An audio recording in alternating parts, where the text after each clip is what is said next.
presença de Deus, né? A presença do Senhor, ela é maravilhosa. Irmãos, nós estamos felizes, né? A Maria voltou. Olha a Maria. A Maria cada dia mais bonita, né?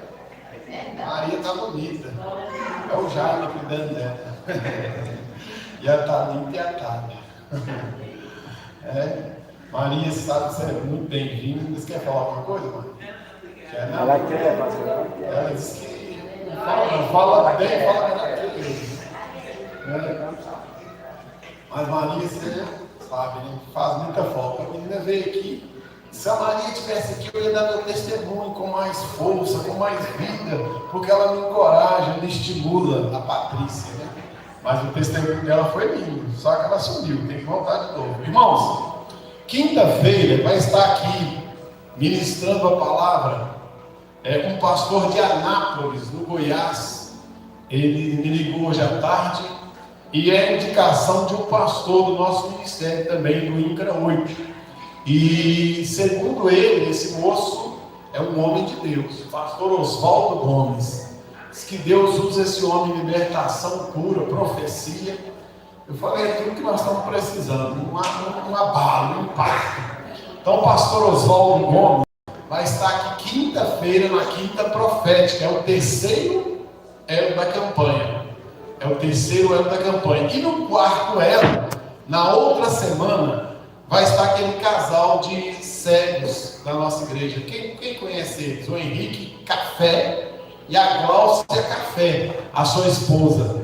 Irmãos, eles cantam e pregam, tocam o violão no lado e pregam esse homem. Eu acho que ele não vai ter problema não, né? Que ele não vai andar aqui não. Mas eles são cegos, a mãe. E disseram para ele, não é assim. Para você namorar com essa moça e se casar com ela, é preciso ter a aprovação do conselho do vale. E o conselho se reuniu e chegaram a uma conclusão. Chamaram o rapaz e disse: você a ama? Ele disse: muito. E eles dizem: nós chegamos a um consenso. Para você se casar com ela, você tem que vazar os seus 2 olhos e ficar cego como ela.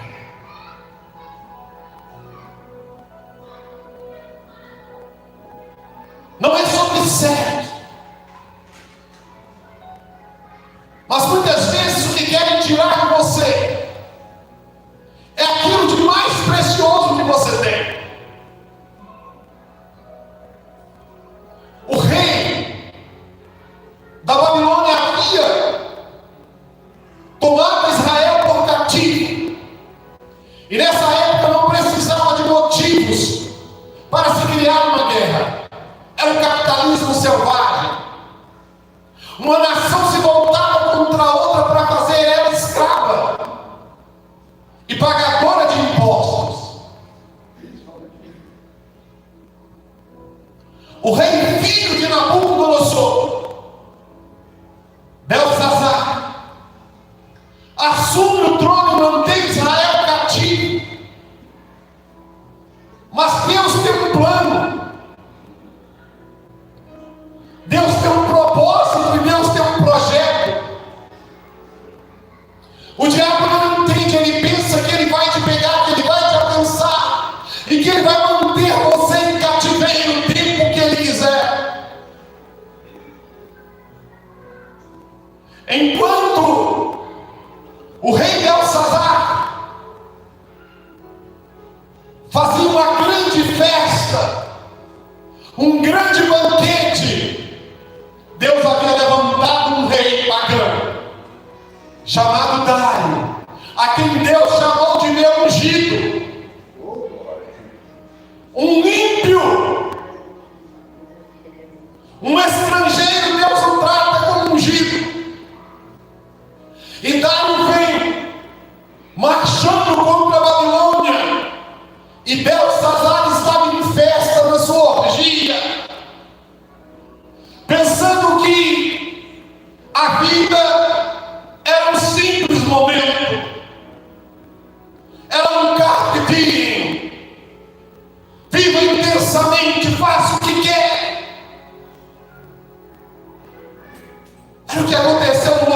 hit lá em Woodstock. Sexo, droga e rock and roll.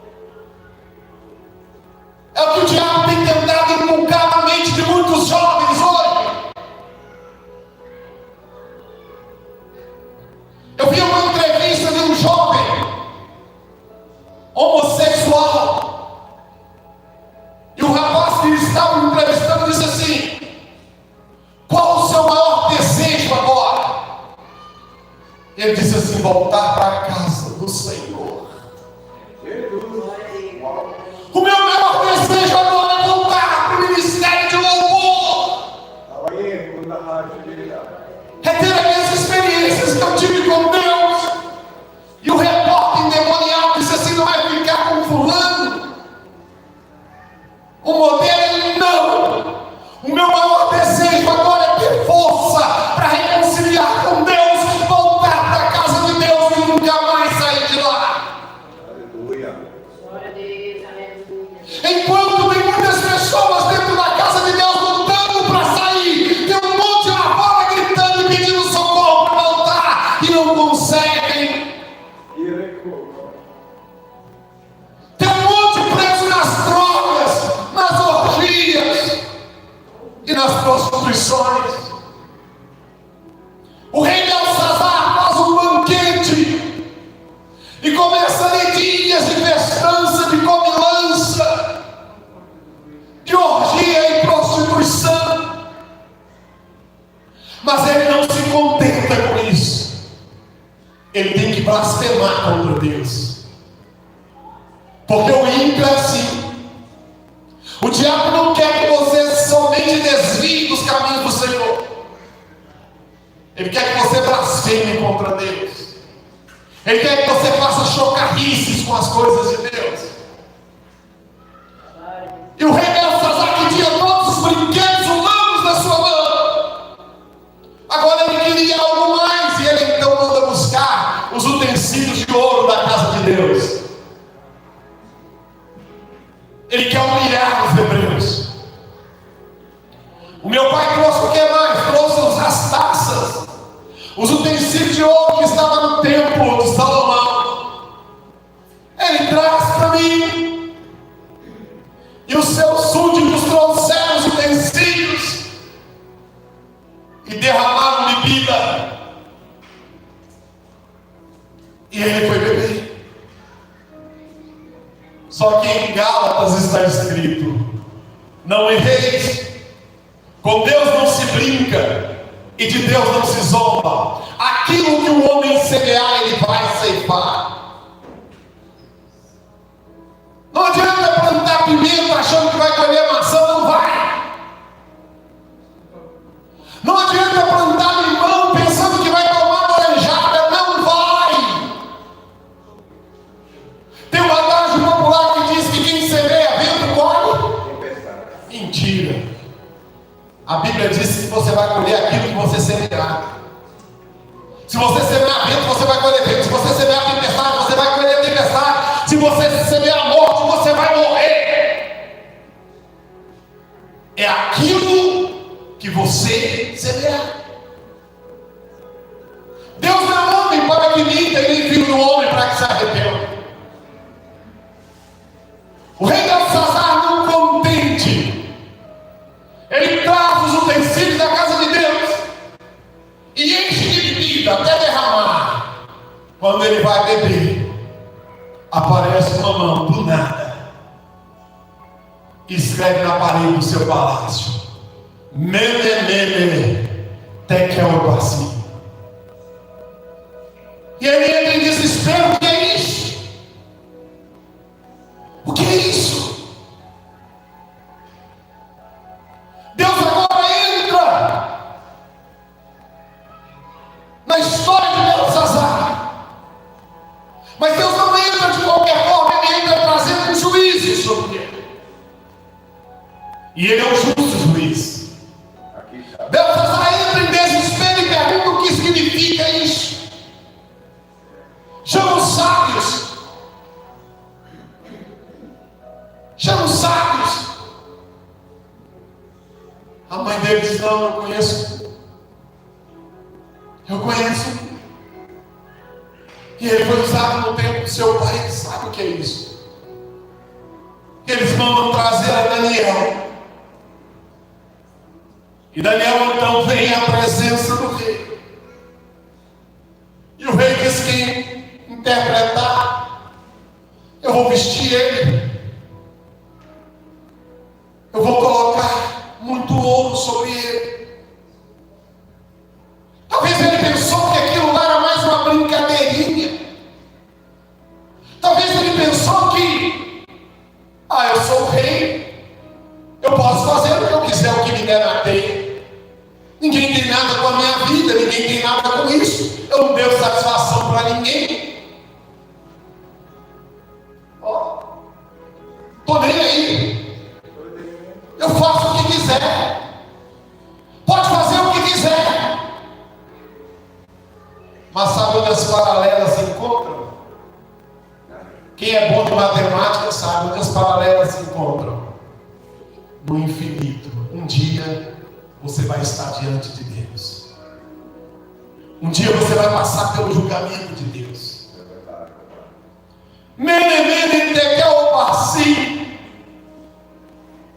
E Daniel disse para ele assim: você foi pesado. Está pesando na balança de Deus. Os pecados que você está cometendo, as besteiras que você está fazendo, achando que Deus é cego. O escritor aos Hebreus diz que todas as coisas estão nuas e patentes aos olhos de Deus.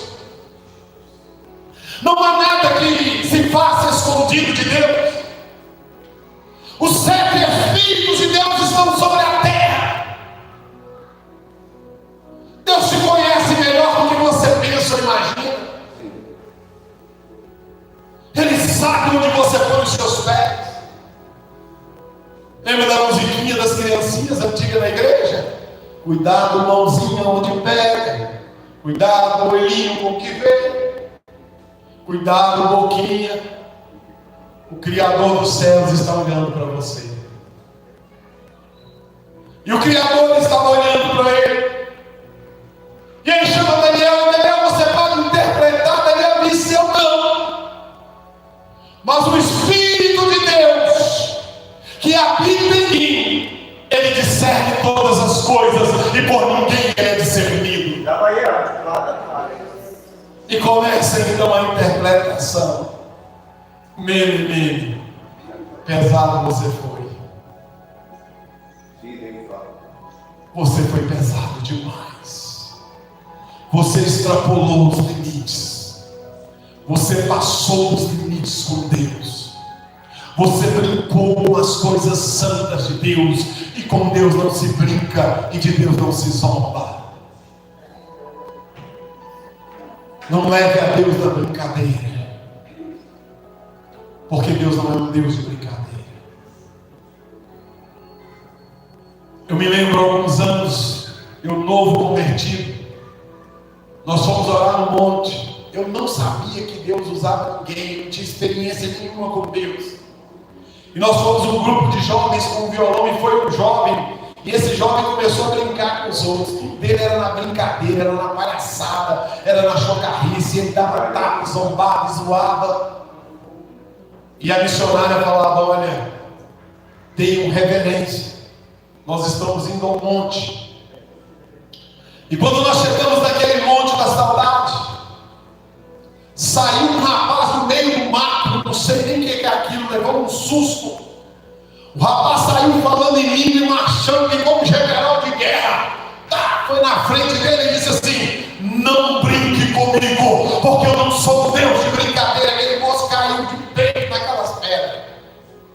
E ele estrebuchava no chão, estrebuchava feito uma cobra sendo queimada, e gritava: ai, ai, socorro. E esse jovem passava em volta dele, apontava o dedo e gritava: não brinque comigo, você está passando dos limites. Eu só sei de uma coisa: naquele momento o temor invadiu o nosso coração. Eu que não sabia nada, nem que era crente. Eu tinha 2 meses na igreja, eu tremia igual vara verde. Eu falei, o quê?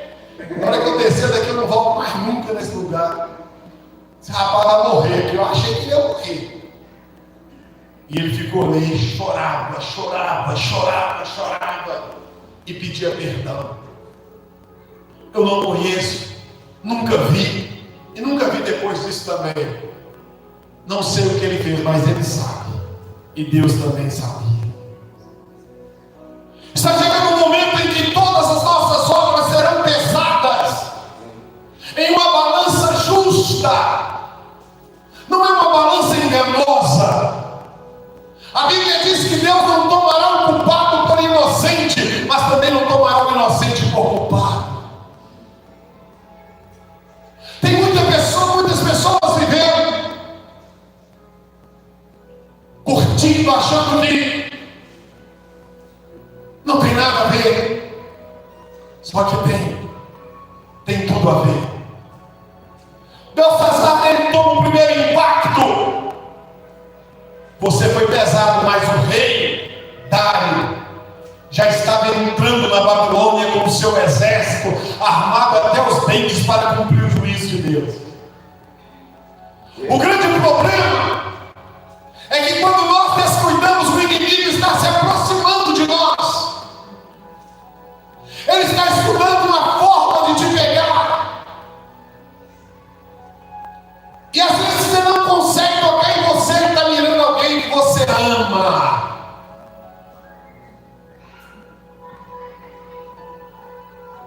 Alguém que é importante para você. E ele sabe que se ele atingir alguém que você ama, ele vai te atingir diretamente. Mas ele também está esperando o momento de te pegar. A Bíblia diz que Satanás, o nosso adversário, Pedro escrevendo, ele fica de redor procurando a quem ele possa tragar. E ele é paciente. O diabo, ele é estrategista também. Ele não tem pressa, porque ele sabe que quando ele der o bote vai ser certeiro, vai ser fatal. E Daniel diz para ele, Tequel, você foi pesado e achado em falta. Sabe aquele aluno que finge que estuda, que pega a mochila, põe nas costas e para na esquina do primeiro grupinho de alunos e começa ali, de colegas? Ele finge que estuda e a professora taca a falta nele. E ele está levando tudo na brincadeira.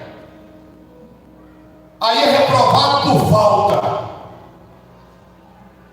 Você foi achado em falta. Você fingiu que estudava e foi reprovado.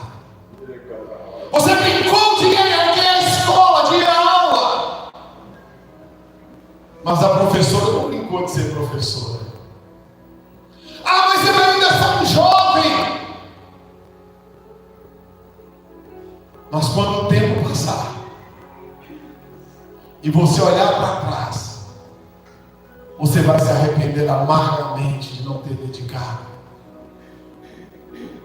Quando você olhar para os seus amigos, aquele que era o nerd, que ele estiver bem, e você sofrendo as consequências da sua irresponsabilidade, da sua falta de compromisso, de seriedade. A Bíblia diz: quando chegarem os anos dos quais venha dizer, eu não tenho neles contentamento. Quantas pessoas estão vivendo assim? Chegou uma fase da sua vida que ela não tem contentamento em nada, ela não tem paz, ela não tem alegria, ela não tem nada.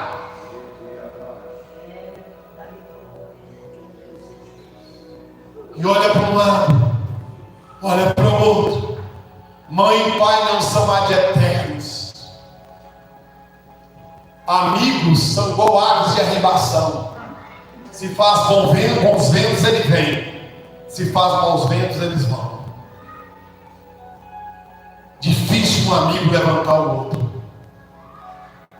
principalmente quando ele está fracassado. Você foi pesado e foi reprovado. Tem falta demais. Tem falta demais. F.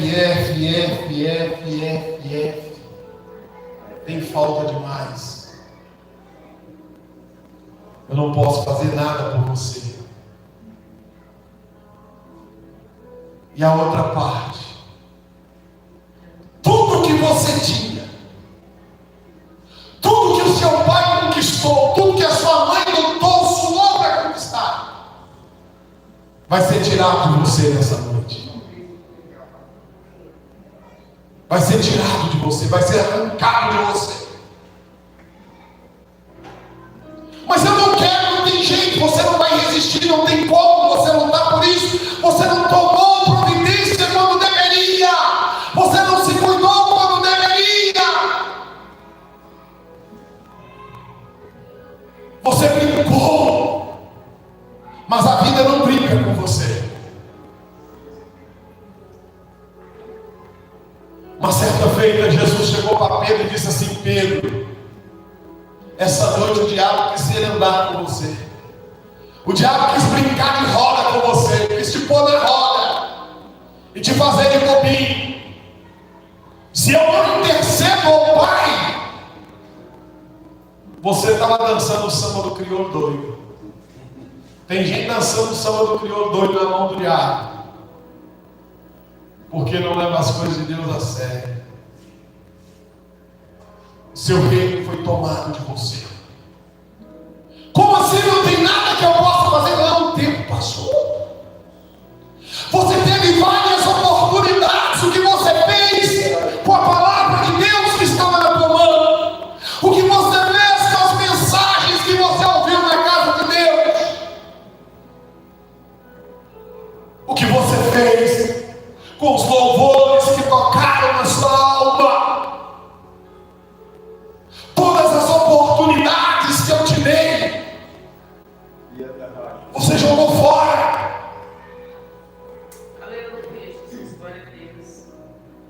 Não jogue oportunidades fora.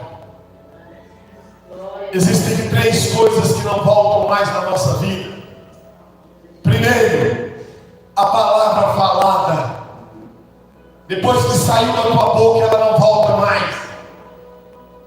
Ela vai fazer o estrago pelo qual ela foi liberada, ou ela vai trazer a bênção pelo qual ela foi gerada e pronunciada.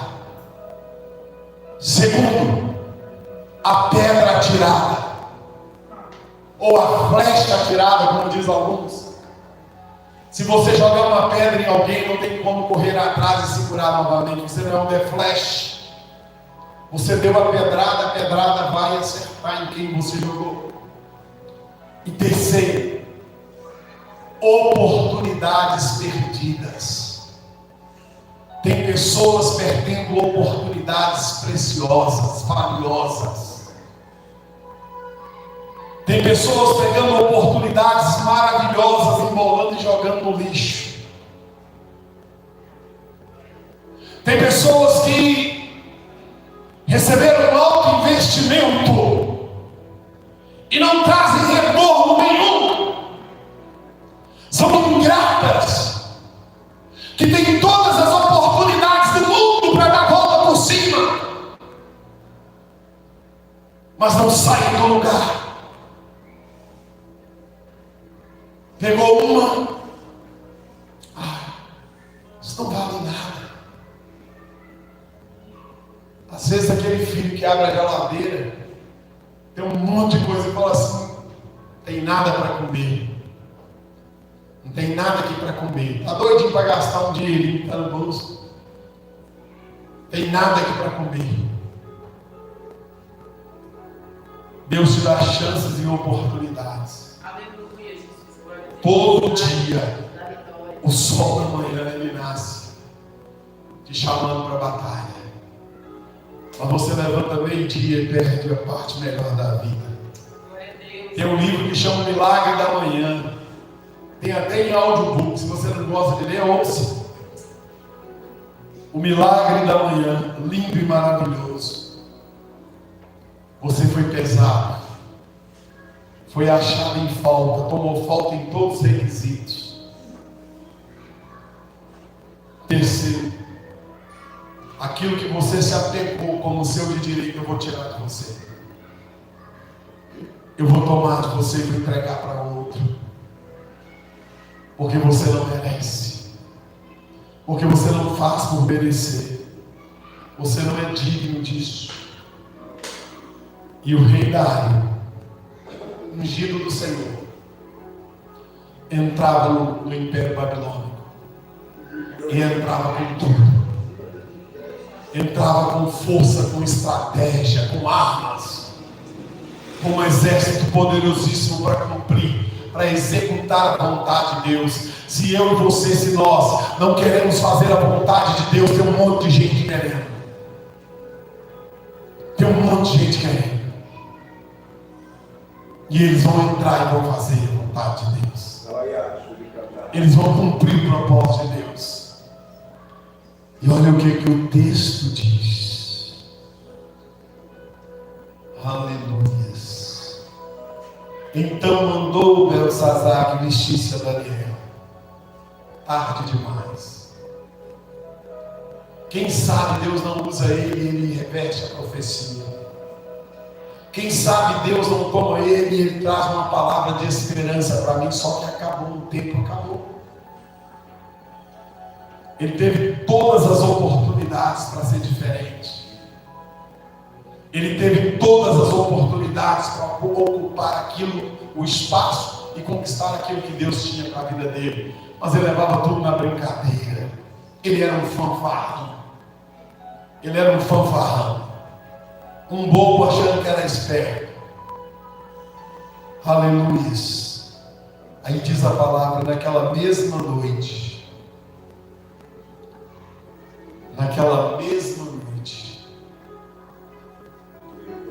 Deus contou os dias de Beltesazar. Deus, que é longânimo em perdoar, tardio em irar-se, perdeu a paciência do Beltesazar. E diz a Bíblia que naquela mesma noite, Dário matou Beltesazar e se apoderou de tudo que era dele. E aos 62 anos unificou o rei, ungido de Deus, um homem que Deus preparou, trabalhou o seu caráter para que executasse a vontade de Deus. Existem duas vontades de Deus: a vontade plena e a vontade permissiva. A vontade plena de Deus é que eu e você nos submetamos à sua palavra, ao seu propósito, e vivamos segundo a vontade dele. E venhamos ser abençoados, como foi lido aqui no começo do culto, Deuteronômio 28. Aquelas bênçãos vão correr, as bênçãos vão correr atrás de você e vão te alcançar, está escrito lá. Sim. Não é você que vai correr atrás das bênçãos, são elas que vão correr atrás de você e vão te alcançar.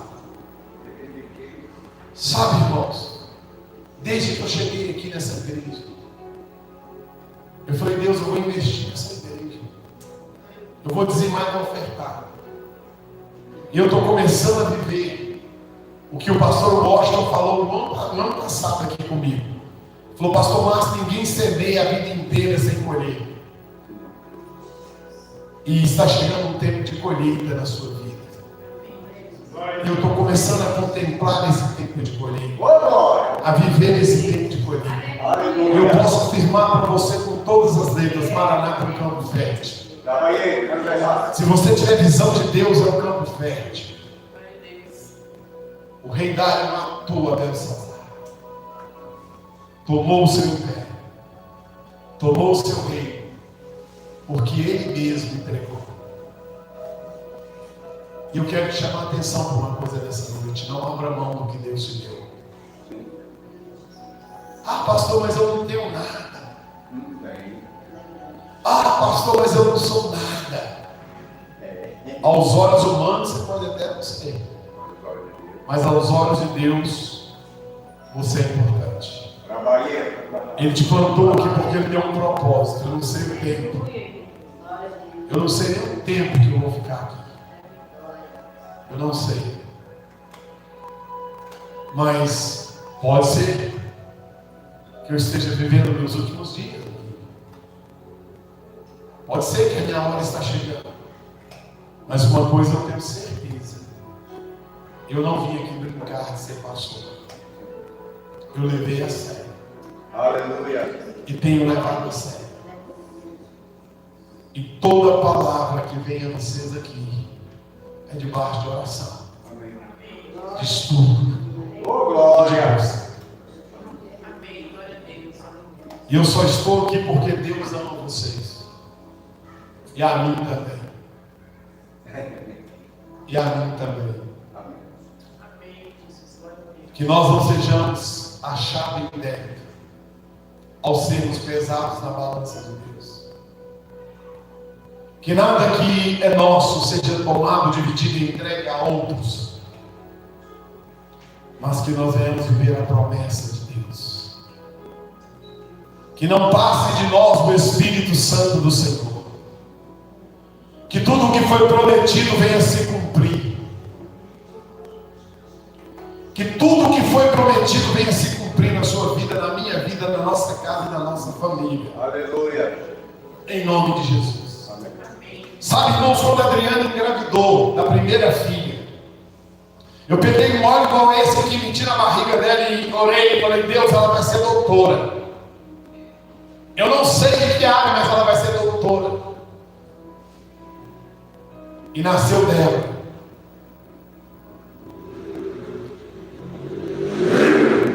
E chamado. E eu gostei do negócio, fiz o mesmo com a Esther. Esther é chamada de doutora. E eu também fiz o mesmo com a mãe.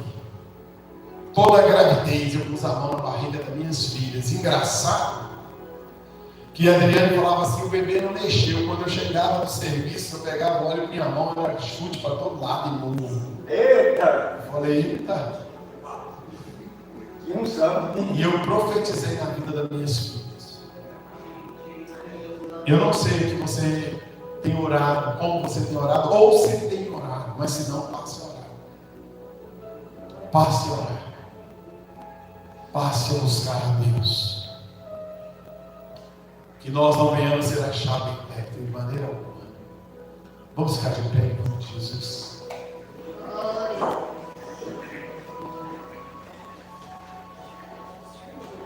Eu achei bonito uma cena que eles mandaram. Eu mandei para a Maria no Jair. As roupas tudo vazias no dia do jogo no Brasil. Ninguém adoeceu. Nem os mendigos estavam dormindo lá, né? Neymar curou todo mundo.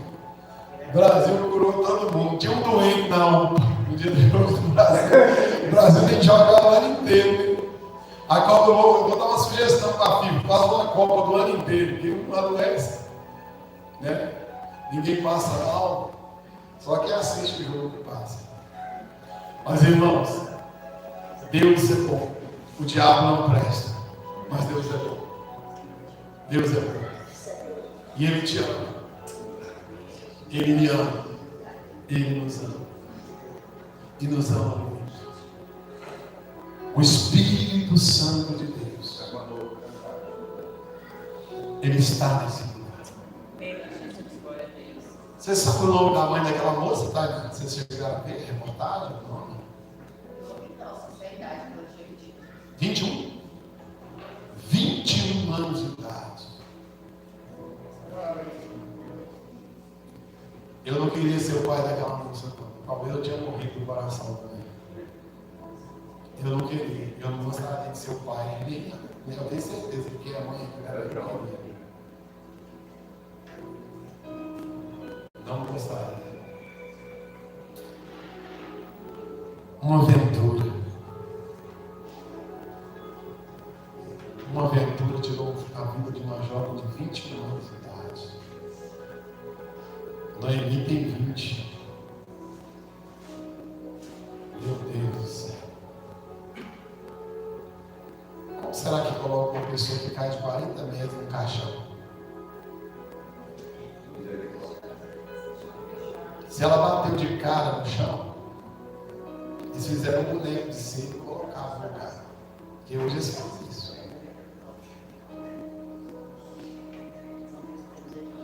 Quantos ossos quebrou? E a agonia. E a agonia de cada metro que você desce. Eu não sei quanto tempo leva o corpo para cair de 40 metros. Mas um desespero querendo bater. Você já caiu de alguma altura pequena? Eu caí no púlpito lá na igreja do Vicente Filhos. Eu estava orando de olho fechado, que eu passo.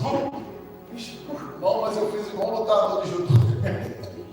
Eu bati no chão, mas eu tinha a bola no corpo. Levantei.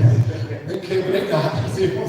Ela nunca viu um cara desse tamanho cair rápido desse jeito, levantar rápido desse jeito. Mas dá um frio na barriga.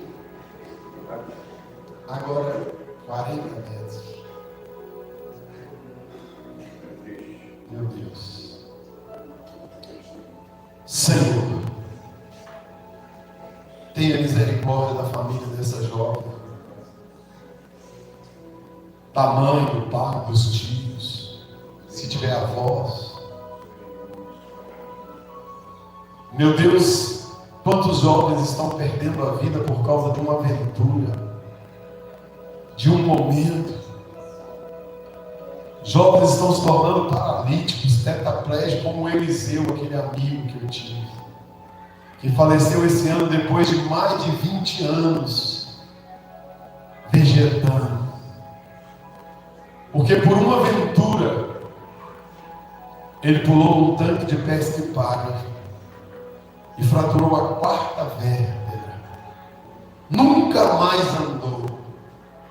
Talvez agora ele esteja andando nas ruas de olho de cristal, talvez agora ele esteja caminhando, eu não sei. O Senhor sabe todas as coisas, ó Pai, que não passe de nós o Teu Espírito.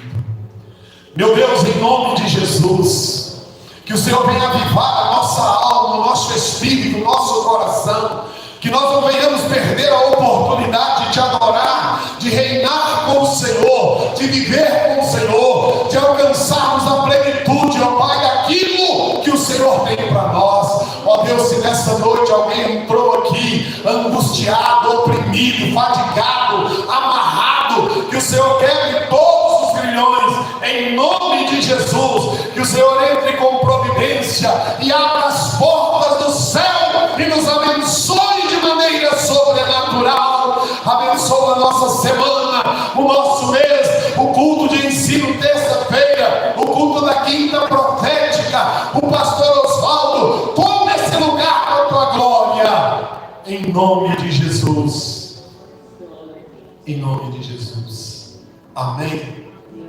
Quem é o Merivaldo? Merivaldo, aí.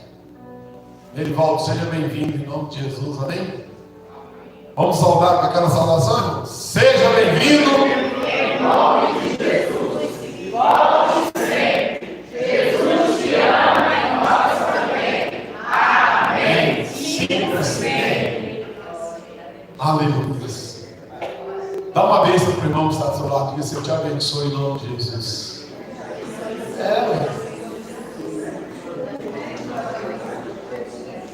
Profetiza na vida dele, pode ser essa semana vai ser a melhor semana da sua vida.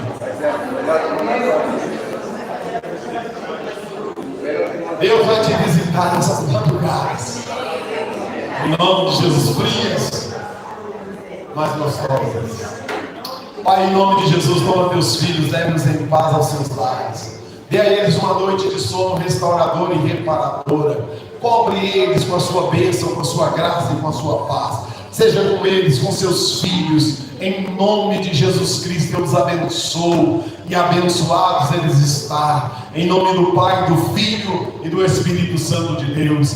Que o grande amor de Deus, que a graça salvadora e redentora de nosso Senhor Jesus Cristo, que as doces consolações do Espírito Santo de Deus, seja com todos e sobre todos e permaneça, não só agora, mas eternamente. Vão em paz, que Deus te abençoe.